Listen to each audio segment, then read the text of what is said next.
Welcome back to the Movie Pope podcast. I hope everybody is doing well. And today we are going to be taking a look at Jurassic World Dominion. Um, Now, this was a movie that has a runtime of 2 hours. And I watched it a few days ago. I started watching it at 7, but I didn't finish until 11 because there were so many elements that literally made me stop, sit back in my chair, and say, where have I seen this before? Like, am I real? Am I alive? And having all these existential questions, questioning my existence and wondering what is out there. That am I stuck in a time loop? But we'll get into that. But before we do, remember to like, comment, subscribe, and be sure to check out other content on this channel because we are churning them out as fast as a Mennonite woman is churning butter, or an Amish woman churning out butter, or anybody out in the country who makes their own butter churning out butter. I'm really obsessed with This is a butter very today. butter-centric opening I wasn't expecting. But Lee, this was this was a movie that you took some issue with as well, correct? So why don't you go ahead and dive take us into this hopefully what was hopefully the final installment of the Jurassic film series.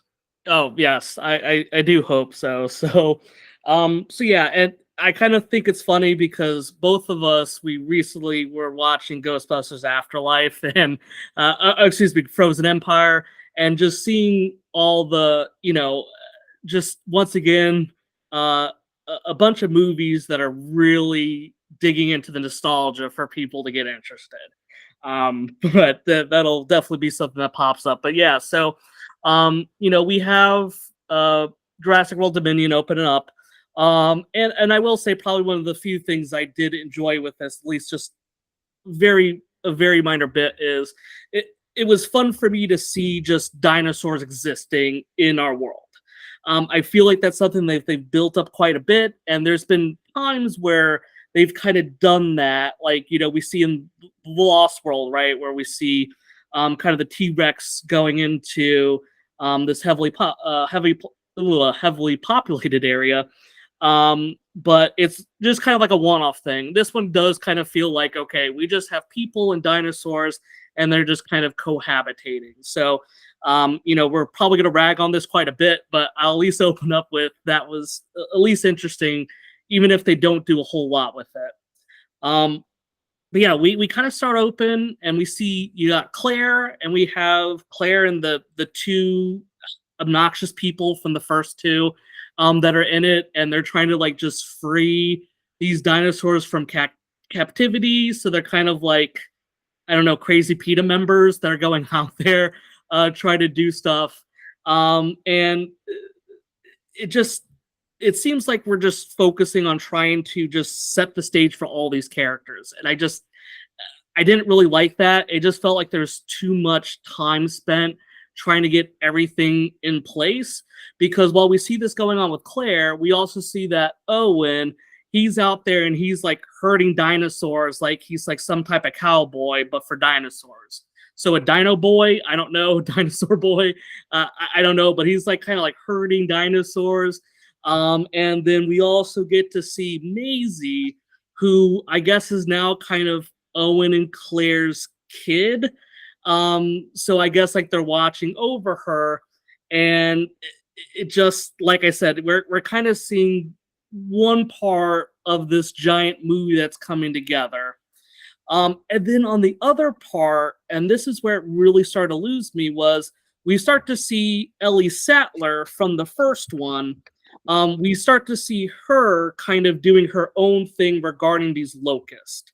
So you see like these locusts are going around and they're destroying these crops, and there's a lot of concern over, the destruction of the crops is going to be, leading to, issues with food shortages and everything like that. So Ellie's like, you know what? I need to get someone's opinion. So I'm going to go see Alan Grant from the first one. Was I the only one that was like, okay, like how forced is this interaction? Like, how did she go like, okay, cool, I see these giant locusts, I need to go see Alan Grant? Did that feel totally forced to you, or how did you feel about that? I mean, compared to everything that happened in the first 30 minutes of this movie, this didn't bother me as much because if you're making a movie about dinosaurs, why the hell would you have locusts? Like, Oh yes, why would that even come up? And yes, second, dinosaurs are, at least based on my understanding, if there are any paleontologists watching, please let us know in the comments. My understanding is that dinosaurs are cold-blooded. So how the hell are we finding a herd of dinosaurs running around in what I'm presuming is somewhere out in Montana, right in the middle of winter, being chased around and tagged like they're cattle or something. yeah, Because my understanding is they should be dead. They shouldn't be thriving in an area that's not conducive to their health. And also, not to mention too, because you kind of get the impression that Claire and Owen aren't speaking because they're doing their own thing. But then later on, they come back to each other and they're like, "Hey, where have you been? Oh, I've been doing this and that." And it's yeah. like, okay, I'm just so confused about what their relationship's like because because based on the dialogue that Claire's having, it's like you get I mean, I don't know about you, but I kind of get the impression that the two of them aren't speaking, right? Oh yeah, But then but then later on, they greet each other like they're husband and wife. You're like, okay, then what yeah, the hell's going on with that dialogue at the beginning? yeah, It's a total mislead. So then by the time you get to Sattler and Grant, it's like, you know what? I mean, if they're happy about being inconsistent, I'll go along with it because apparently they don't give two shits about about consistency in this movie. So why should I? You yeah. know? No, I agree. I totally agree with you on that. That absolutely does happen where you kind of get the feeling that Claire and Owen are kind of on the rock, so to speak. And then all of a sudden, when they see each other again, it's like nothing was missed. I'm like, okay, I don't get what they're going for there. The other thing, and like I said, this is nitpick, and I don't want to nitpick everything, otherwise, we'll be here all day. This always bothers me too when it's like Ellie meets or sees Grant for the first time, and I hate how they use their full names to greet each other. It just feels so inorganic to do something like that. It's like, oh, hey there, person, insert full name. How are you doing? And I'm just like, no, why? Like, we know who these characters are. Like, if you've watched any of these films, we know who these people are. If you never saw the first ones, you're not going to know who this is anyway. So we don't really care either way. But it's just like, cool. I didn't really need to get you doing this awkward introduction for these characters. But that's what we have. And, I think one of the biggest challenges I have with this movie, I think like 2 hours and 40 minutes long, right? It's not a short film, by any stretch of the imagination.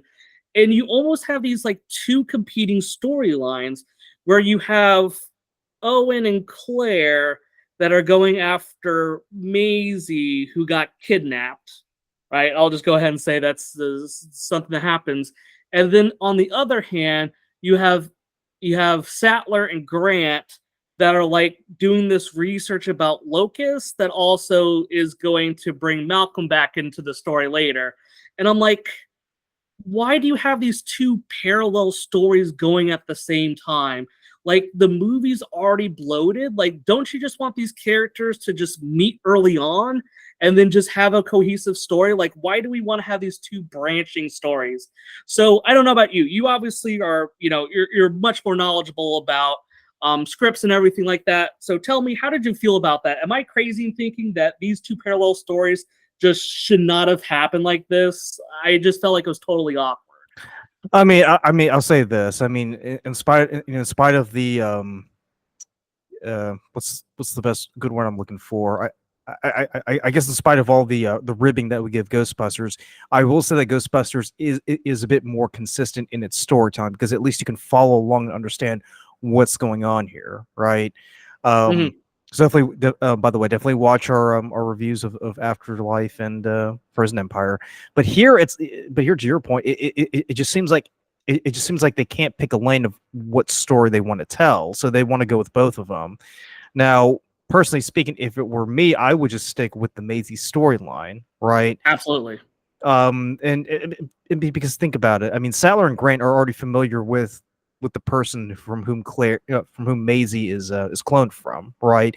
So you don't really need to add any additional stories about locusts or biosyn or crops like that.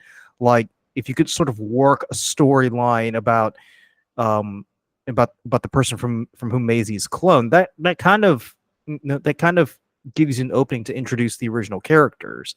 So so it makes absolutely no sense to have story A and story B kind of go off on these parallel paths.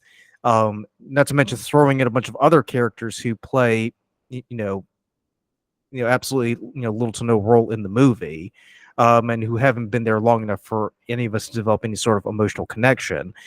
But it just seems so odd and so contrived and so forced that you would have these characters embarking on this journey and doing things that would make you think, well, that absolutely makes no sense. Because from my understanding, I don't think Grant would be interested at all in environmental concerns or locusts for that matter, right? I mean, let's be honest. The No, only reason why he's doing this is because he's got a thing for Sattler. Like that's the only absolutely. reason why he's doing this. Yes. So apart from that, I kind of wish that they would be a bit more honest in what their motivations are. Because Claire and Owen, I could sort of understand they've developed a sort of familial connection with Maisie, so obviously they're doing it because of her. I feel like with Grant, you kind of have to force it out of him as to why he's doing this, right? Yes. And you don't find out until the end of the movie. But Yeah. that's just my spiel on the whole thing, No, because you're like 100%. like I said, I would have stuck with Claire and Owen's story and kind of gone from all the way the whole 3-act thing to its conclusion, right? Yes. And don't even mention the locust, because what do super locusts have to do with dinosaurs? But Yeah. This was so locust centric. Like it almost was like the dinosaurs played like a third wheel to the story, which I found really obnoxious because we meet Biosyn, right, who is I guess kind of the villain, so to speak, in this. Which once again, wouldn't quite be a Jurassic Park film if there wasn't an evil corporation involved. I think what was it, InGen in the past? Now we got Biosyn, and I like how Biosyn is led by none other than Dotson. And for all those people that have seen the original one, Dotson was a guy at the very beginning, like that was working to get the dinosaur embryos from what's the fat guy's name from Seinfeld? Help me out here. I only know the actor's name's Wayne Knight. So Wayne Knight, thank you. Yes. So, but yeah, so Dotson's the guy that like gives them, the shaving cream bottle and everything like that. So it's like once again, like the character was so minor. Why did you want to bring him back? Like, it's like just create another villain. Who cares? And we see BD Wong is back, and I don't know his character's name. I just know it's BD Wong. So he's back working with Biosyn. So yeah, actually, what do you think about Dotson? Because we talked a little bit earlier, so I want to make sure you get your time here to talk about Dotson and I guess how he's presented in this. I mean, when I was watching that movie, he kind of reminded me of a certain CEO of Apple, right? So I don't know if there is some sort of ulterior motive to try to tell the certain CEO of Apple, hey, we kind of think you're a bit of an asshole, so here you are. But another thing that I find so weird was that is that they're still focused on the dinosaur embryo, because later on in the movie, like, he's trying to escape with those embryos. So it's like after what 30 something years, like, his motivation hasn't changed. He's still obsessed with the same thing, right? You think he'd be like, oh, that's a great point. You think he would have moved on, but no, he's still focused on the embryos. It's like with Peck, it's like, my God, how long can you hold on to the same thing? Like Jesus Christ, man, move on from this, because it also brought back what was it? What was that movie, Aliens, where the CEO of Weyland Yutani wanted to preserve the xenomorph larvae.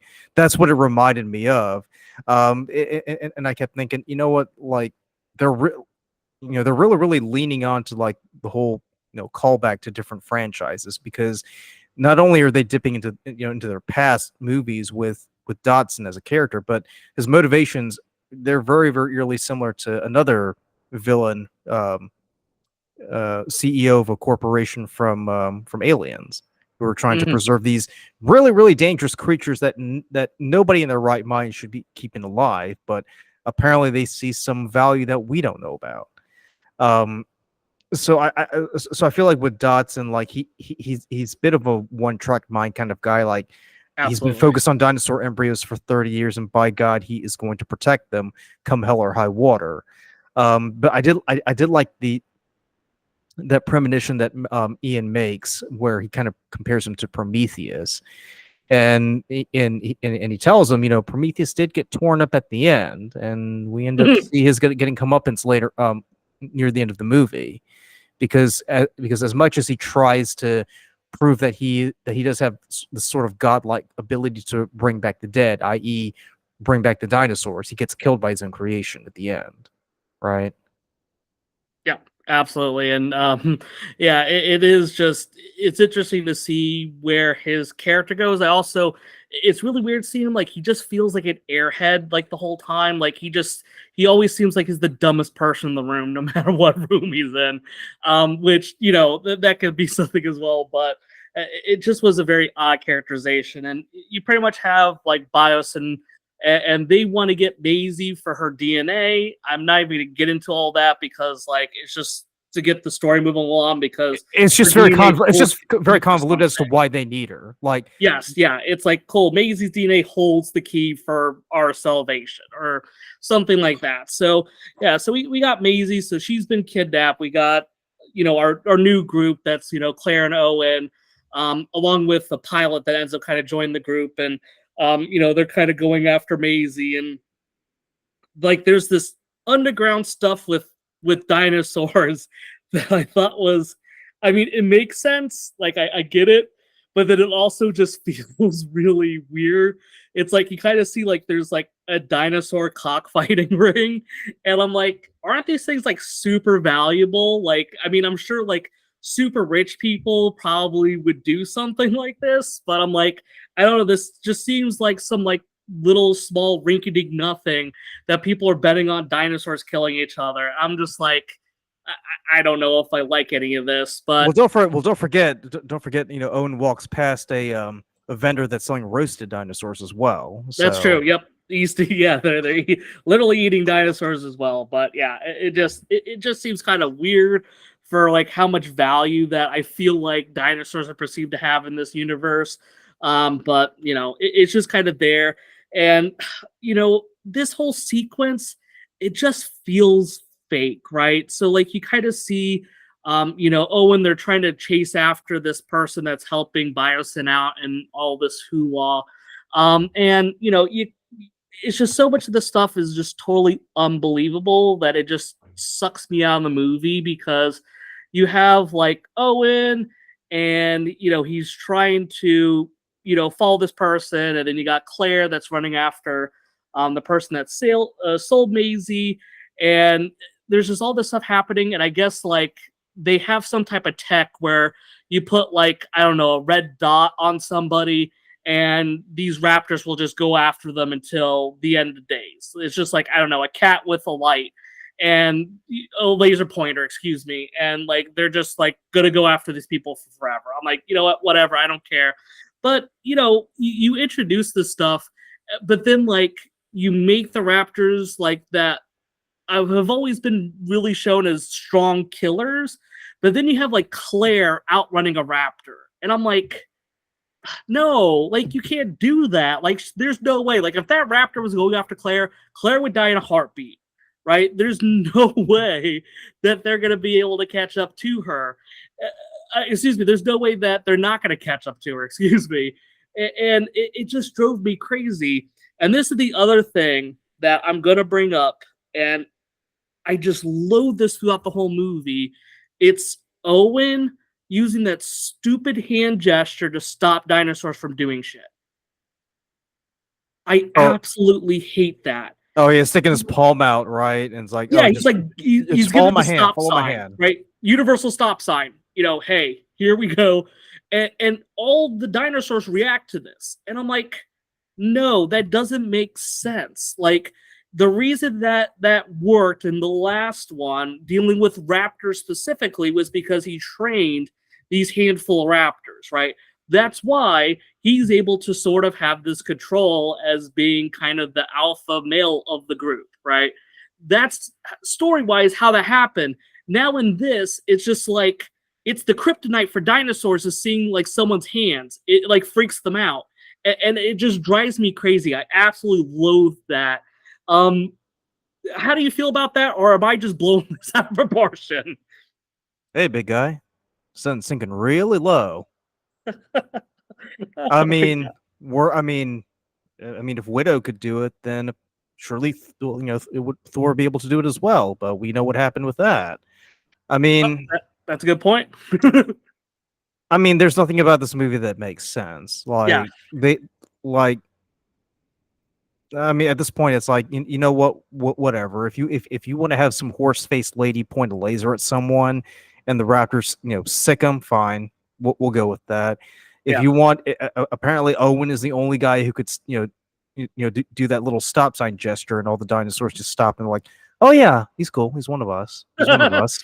Yeah, all right, fine, whatever. Because they're not taking this seriously. Like, there's nothing about this movie that they're taken seriously, and that it's making us care about what's happening with these characters. Um, Not to mention too, like, it's like every other scene they have to introduce another character. It's like, oh, Yes. this guy here is a secret agent and he's hunting Santos. Oh, okay, well, you caught Santos, so all right, bye. Oh, but who's this person? Oh, it's the pilot. Oh, hey, pilot, are you going to do anything useful? Well, no, my plane's just going to get destroyed. Oh, okay. Can you fly anything else? Yeah, sure, I'm a pilot. Oh, okay, cool. It's like, it's like there's just so many characters just coming in and out of this movie. It's like it's a bit hard to kind of focus on the right people you need to focus on, because they keep throwing all these people in your face, and Yes. and the way they interact. Yeah, it's forced, but it's kind of trying to force you to care about these people. Um like that one dialogue that really got under my skin was when the pilot was requesting to land, and the lady's like, yeah, we don't know who you are and we don't recognize your cargoes. You have no permission to land. And the pilot's like, oh wait, is that Natalie? Like, I know a lot of stuff about you, Natalie. I'm like, are you fucking serious? Like, oh my god, dude, no. No, just don't, please don't put that in there. Like, why?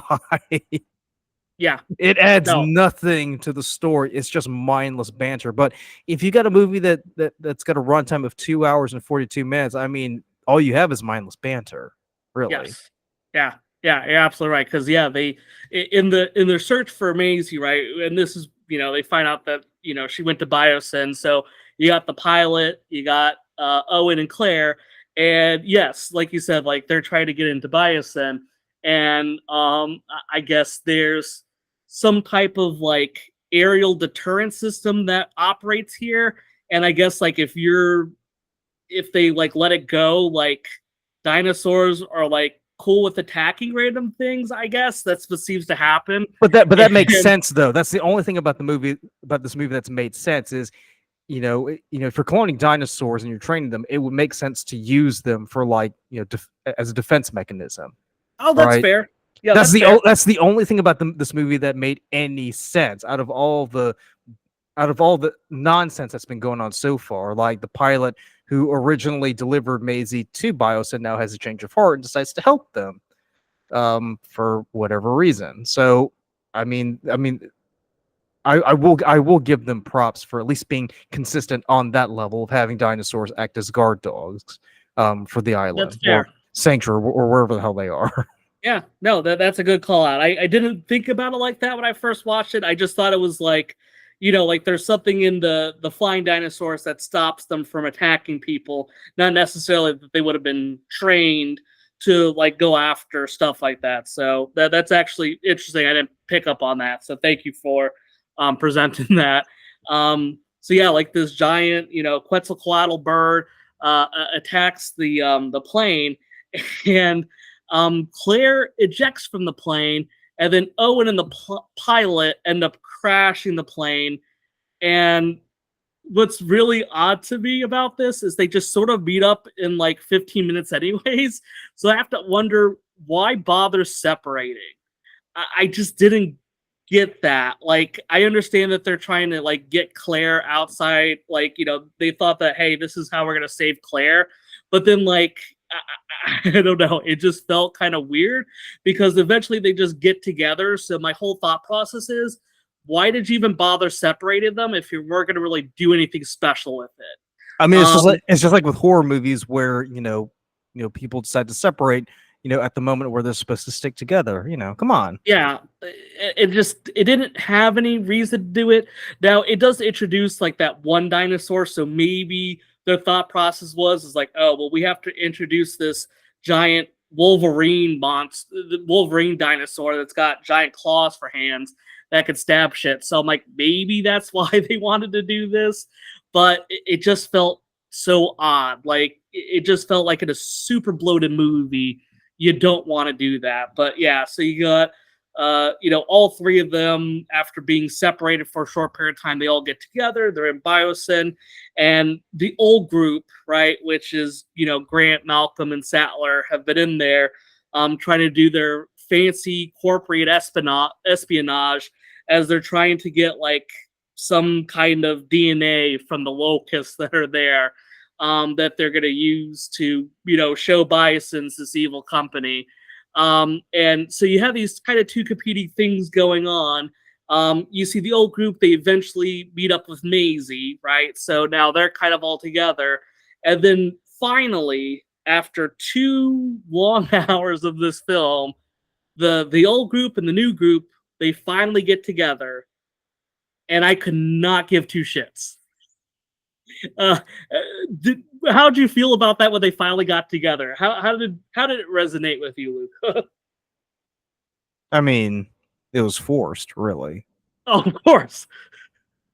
Well, I mean, but I mean more than that. I mean, it just feels like it just feels like you'd think the old crew would be able to offer any insight. Like they don't really add anything to the story. They're just there. They're just there for the gratification of the people who remembered watching the old movies and like, oh, you remember these individuals? Well, they're back. And it's like, okay, that's great. What what I did think was interesting, what I did think was interesting was the fact that when they're in that tunnel and they're trying to get out, and Malcolm's like, okay, I know this code. Like, it's just going to take me a while. And the guy who's been helping Malcolm out just goes in while Dodgson's in the other room and inputs the code, and they get out, and nobody's like looking around. They're like, hey, I wonder what that guy's doing over there. Like, is he even authorized? Like, what the? It's like, hey, what are you doing back there? Oh, nothing, just helping some people escape. Like, it's just mind-boggling at how not only how absent-minded these people are, but how lax they are. Because Maisie just seems to get out with no issue at all, right? Oh yeah. Malcolm, Malcolm, gives his was it bracelet or code or whatever to Sattler and Grant, and they're able to access like the lower bowels of Biosyn without any issue. Yeah. So it's like apparently like this place isn't too difficult to break into, right? Nope. Or get out of, for that matter. Because why would Malcolm, who's just there as a speaker, why would he have or need access to this top secret information? Yeah, No exactly. idea. Like, yeah, exactly. I mean, because I figured if you work, in a corporation like Biosyn, there are different levels of access, right? So I figured Malcolm really wouldn't have like, access to R&D, but apparently that bracelet can get you anywhere. Yeah. I mean, I even remember thinking, you know what? Like, I bet if he wanted to, I bet Malcolm could use that bracelet to get into Dodson's corporate executive bathroom if he wanted to, like, and nobody would be able to stop him. Yep. Because it's a magic bracelet. Yeah, it is very odd how all that happens. And so we kind of see this. We got finally the old and new people get together, and we see the Locust getting incinerated, and unfortunately they kind of escape. So there's actually kind of, I guess, this cool visual scene of all these locusts like just kind of flying out, all on fire, by the way. Like a damsel, oddly enough, that I know recently you talked about. So you got to have these burning animals as they fly out, and this kind of I guess kind of sets the whole area ablaze. And with that, we have to find a way to get everyone off of the island. But of course, there's an issue, right? Because of everything that's happening, the anti-aerial system is offline. So the only way that our heroes are going to escape is by getting this system back online, so they're able to get out. And at this stage, it's just total filler. It's just like, okay, cool. They're gonna go do some stuff. They're gonna split up. Someone's gonna go flip a switch or something, and someone's gonna do something else. And eventually, you have like all of our core people together, and they get on a plane and they fly away. And we kind of have this big dinosaur fight between like a T-Rex, some other big dinosaur, and Wolverine dinosaur. There's this three-way fight that it just feels so pointless. Like, we've barely seen these dinosaurs, and then you have like this big fight at the end, and it doesn't even really have anything to do with our characters. Like, they're just kind of like on the plane. We just sort of watch it. It's just like it just feels so weird. It's like the characters are on a plane, and then we just kind of sit back and watch these dinosaurs fight. And everyone escapes. Everyone, I guess, lives happily ever after.